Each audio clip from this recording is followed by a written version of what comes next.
Get ready. 5 seconds. Start. I should like now to make a few observations on the budget. This budget marks a turning point in the history of our country. It is no use attempting, as some of my friends have done, either to deprecate the budget very strongly or to suggest that we are not witnessing a new revolution in our methods of fiscal training and technique. I want it to be quite clearly pointed out to my friends that we are now facing the lean years of Indian finance. Hitherto, we had revenue surpluses, which were a form of public saving and which were meant to be utilized for capital development.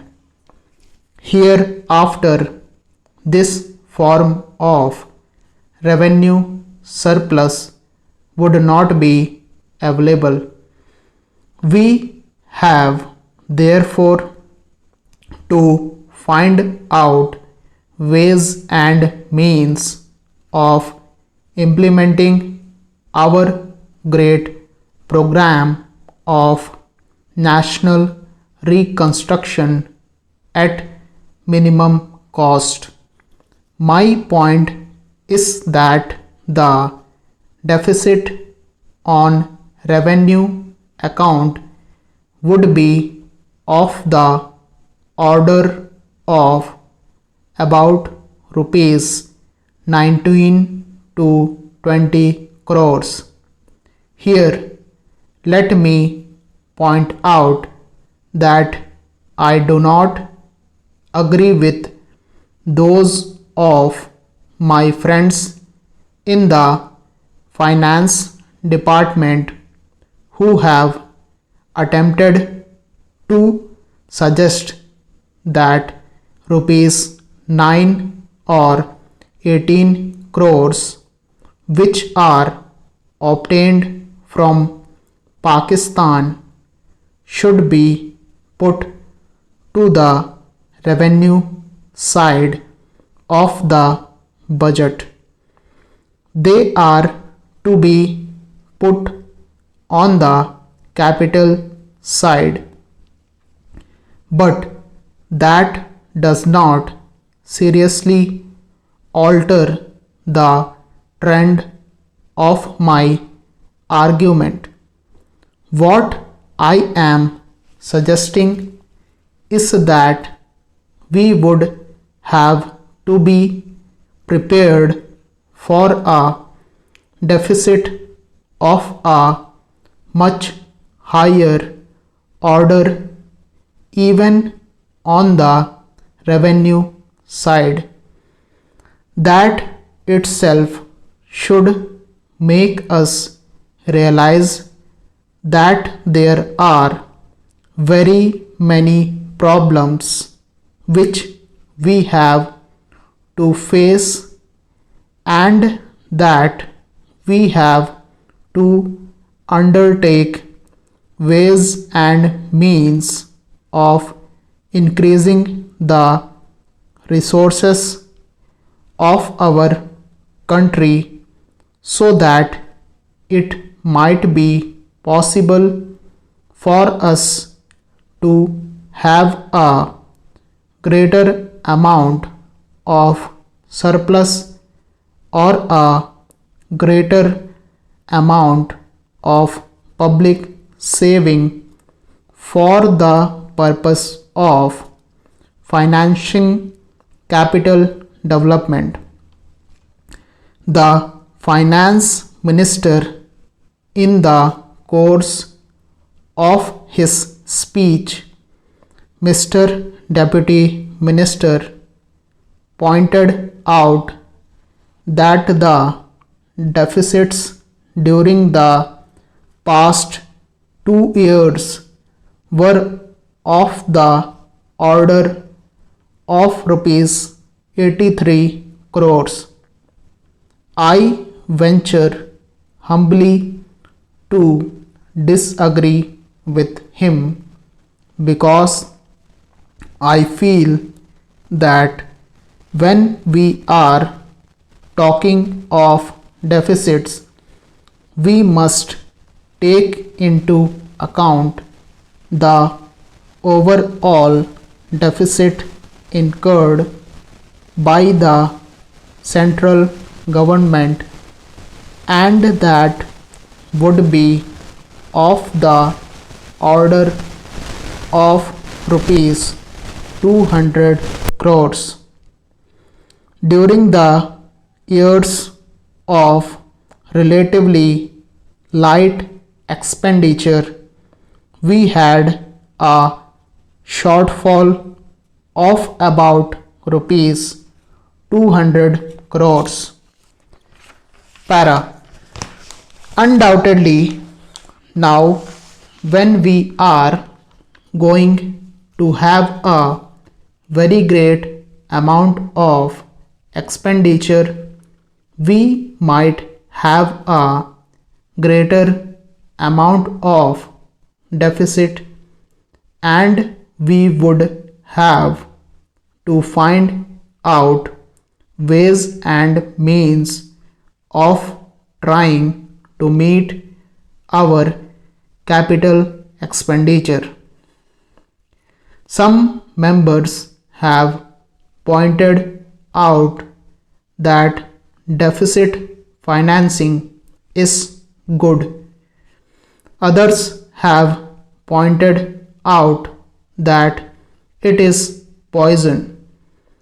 One honorable member who preceded me pointed out that it could be taken like a tonic. Now, I am not willing to enter into the merits of deficit financing or demerits of deficit financing in an academic spirit. The time has now come when we should face realities. I do suggest that we have to indulge in deficit financing, because without indulging in deficit financing, it would not be possible for us to indulge in capital expenditure on such a large scale. But when we are talking of the scope of deficit financing, I would like to place before the House and the Finance Minister the two great limitations which face us. Para. The first limitation that faces us is that concerning the internal price level. The Honorable the Finance Minister referred to the cost of living.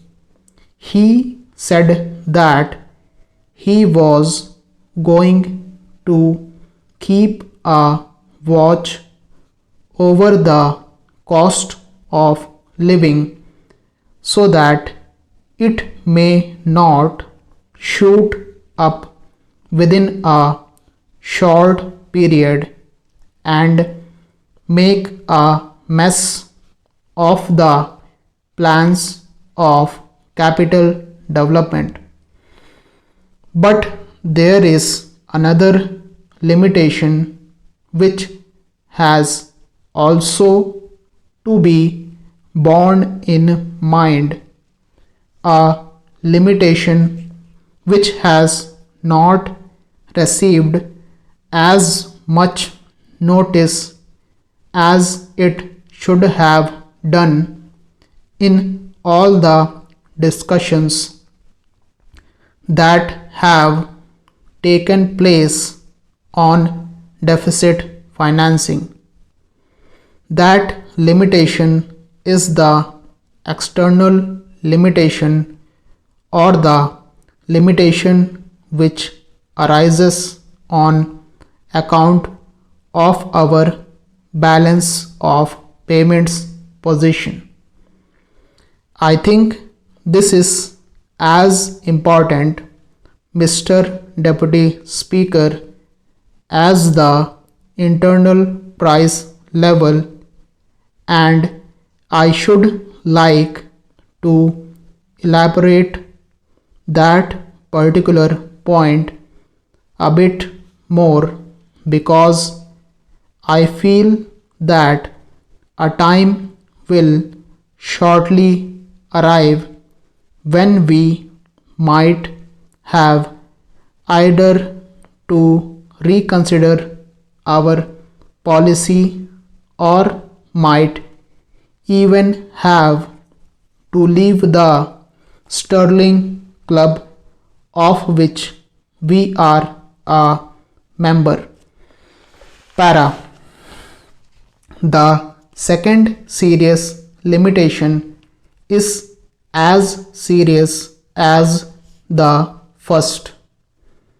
What would be the consequences of deficit financing on our balance of payments? The finance minister in his budget speech points out that so far as the balance of payments position is concerned, they have now, whether it is by accident or design, a favorable balance, and they have contributed about rupees 63 crores to the dollar pull during the past 6 months. But the moment we indulge in deficit financing, we have to be prepared for worsening of our balance of payments.